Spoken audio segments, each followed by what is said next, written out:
नमस्कार। कभी सोचा है कि जब हम कोई गाना सुनते हैं या सूरज की रोशनी हम तक पहुंचती है या फिर शांत पानी में एक लहर उठती है, इन सब में क्या एक जैसी बात है? ये सब तरंगे हैं, यानी वेव्स। ये हमारे चारों ओर हर जगह हैं। तो आज हम इन्हीं तरंगों की भौतिकी को समझने की कोशिश करेंगे कि आखिर ये काम कैसे करती हैं। तो चलिए इसी दिलचस्प सवाल से शुरुआत करते हैं। तालाब में उठने वाली लहरें, कानों तक पहुंचता हुआ संगीत और किसी बहुत दूर के तारे से आती हुई रोशनी, इन सब में क्या कॉमन हो सकता है? जवाब सिर्फ एक शब्द में है, तरंग। असल में ये सभी ऊर्जा को एक जगह से दूसरी जगह तक ले जाने के अलग अलग रूप हैं।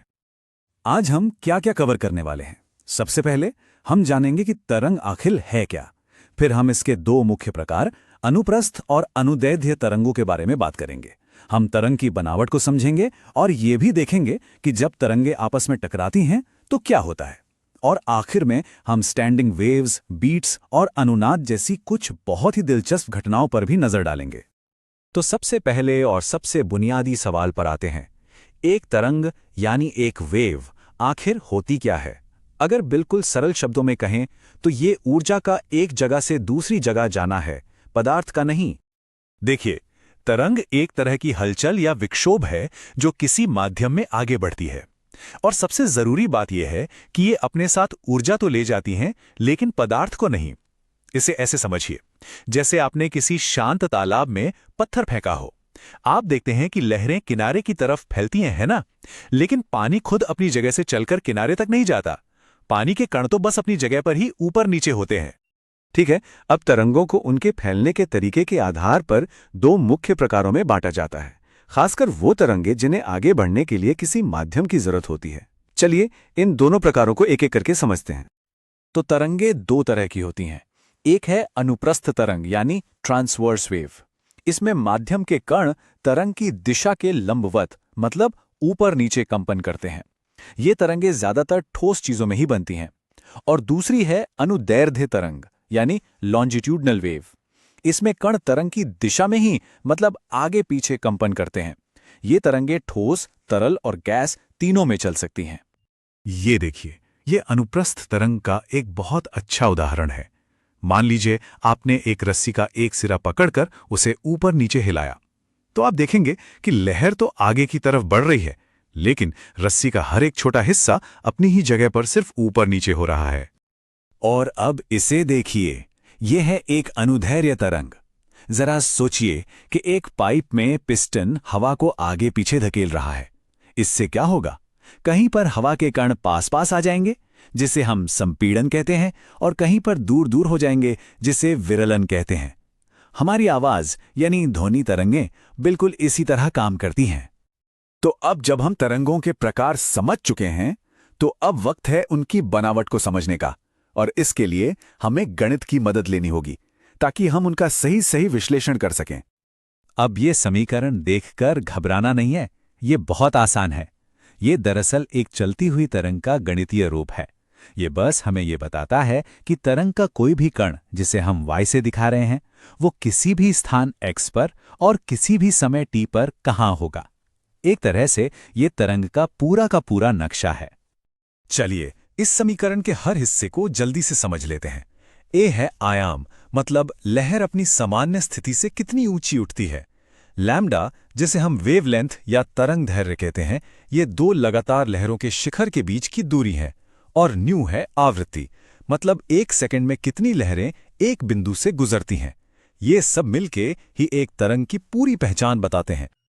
और हां, तरंग की गति का इन सब से सीधा संबंध है। हम तरंग की गति को उसकी तरंगदैर्घ्य और आवृत्ति को गुणा करके निकाल सकते हैं। लेकिन यहां एक बहुत जरूरी बात याद रखनी है। किसी तरंग की गति इस बात पर निर्भर करती है कि वो किस माध्यम में चल रही है, इस पर नहीं कि उसे पैदा कैसे किया गया। जैसे हवा में आवाज की गति हमेशा एक जैसी ही रहेगी, चाहे कोई धीरे से बोले या चिल्लाकर। अच्छा, अब एक बहुत ही दिलचस्प सवाल। सोचिए, क्या होगा अगर दो या उससे ज्यादा तरंगे एक ही जगह पर एक ही समय पर मिल जाएं? इसका जवाब हमें मिलता है अध्यारोपण के सिद्धांत यानी प्रिंसिपल ऑफ सुपरपोजिशन से। अध्यारोपण का सिद्धांत बहुत ही सरल है। ये बस इतना कहता है कि जब दो या ज्यादा लहरें आपस में मिलती हैं तो किसी भी बिंदु पर जो कुल विस्थापन होता है वो उन अलग अलग लहरों के विस्थापन का सीधा सीधा जोड़ होता है। और मजे की बात यह है कि वे एक दूसरे से होके गुजर जाती हैं, एक दूसरे को नष्ट नहीं करती। अब इस जुड़ने के दो मुख्य नतीजे हो सकते हैं। एक है संपोषी व्यतिकरण यानी कंस्ट्रक्टिव इंटरफेरेंस। इसमें जब दो लहरों के शिखर एक साथ मिलते हैं तो वो जुड़कर एक और बड़ी लहर बना देते हैं। और दूसरा है विनाशी व्यतिकरण यानी डिस्ट्रक्टिव इंटरफेरेंस। इसमें जब एक लहर का शिखर दूसरी लहर के गर्त से मिलता है तो वे एक दूसरे के असर को खत्म कर देते हैं। अब बात करते हैं एक और मजेदार चीज की, अप्रगामी तरंगे, जिन्हें हम स्टैंडिंग वेव्स भी कहते हैं। सोचिए क्या हो जब एक लहर को आगे जाने की जगह ही ना मिले और वो किसी सतह से टकराकर वापस लौट आए और अपनी ही जैसी दूसरी लहरों से मिलने लगे। ठीक यही होता है किसी गिटार या सितार के तार में। देखिए, जब कोई तार दोनों सिरों से बंधा होता है तो वो हर किसी आवृत्ति पर कंपन नहीं कर सकता। वो सिर्फ कुछ खास आवृत्तियों पर ही कंपन करता है, जिन्हें हम हार्मोनिक्स कहते हैं। आप देखेंगे कि तार पर कुछ बिंदु ऐसे बनते हैं जो बिल्कुल नहीं हिलते, उन्हें निस्पंद या नोड्स कहते हैं। और कुछ बिंदु ऐसे होते हैं जहां कंपन सबसे ज्यादा होता है, उन्हें प्रस्पंद या एंटी नोड्स कहते हैं। चलिए अब व्यतिकरण के कुछ ऐसे असर देखते हैं जिन्हें हम असल में सुन सकते हैं, जैसे कि विस्पंद या बीट्स। और इसके साथ ही हम अनुनाद का एक सदियों पुराना हैरान कर देने वाला उदाहरण भी देखेंगे। कभी ऐसा हुआ है कि दो वाद्य यंत्र एक साथ बज रहे हों लेकिन उनका सुर हल्का सा अलग हो? आपको एक वॉ वॉ वॉ जैसी आवाज सुनाई देती है ना? बस इसी को बीट्स कहते हैं। ये तब होता है जब बहुत थोड़ी अलग आवृत्तियों वाली दो ध्वनि तरंगें आपस में मिलती हैं। संगीतकार अक्सर अपने वाद्य यंत्रों को ट्यून करने के लिए यानी सुर में मिलाने के लिए इसी घटना का इस्तेमाल करते हैं। और अब इंजीनियरिंग का एक ऐसा चमत्कार जो आपको हैरान कर देगा। ये भारत के नेल्लपार मंदिर के संगीतमय स्तंभ हैं। इन्हें एक ही बड़ी चट्टान से इस तरह तराशा गया है कि जब इन पर हल्के से थपथपाया जाता है तो हर स्तंभ से संगीत का एक अलग सुर निकलता है। ये सदियों पहले हमारे पूर्वजों की तरंगों और अनुनाद के सिद्धांतों की गहरी समझ का एक जीता जागता प्रमाण है। तो चलिए फटाफट से रिवाइज कर लेते हैं कि आज हमने क्या क्या सीखा। सबसे पहली बात, तरंगें ऊर्जा को ले जाती हैं, पदार्थ को नहीं। दूसरी बात, तरंगें दो तरह की होती हैं, अनुप्रस्थ और अनुदैर्ध्य। हमने तरंग के गणितीय समीकरण को भी समझा। हमने ये भी देखा कि तरंगें अध्यारोपण के सिद्धांत के कारण जुड़ सकती हैं या एक दूसरे को रद्द कर सकती हैं। और आखिर में हमने स्टैंडिंग वेव्स और हार्मोनिक्स के बारे में जाना।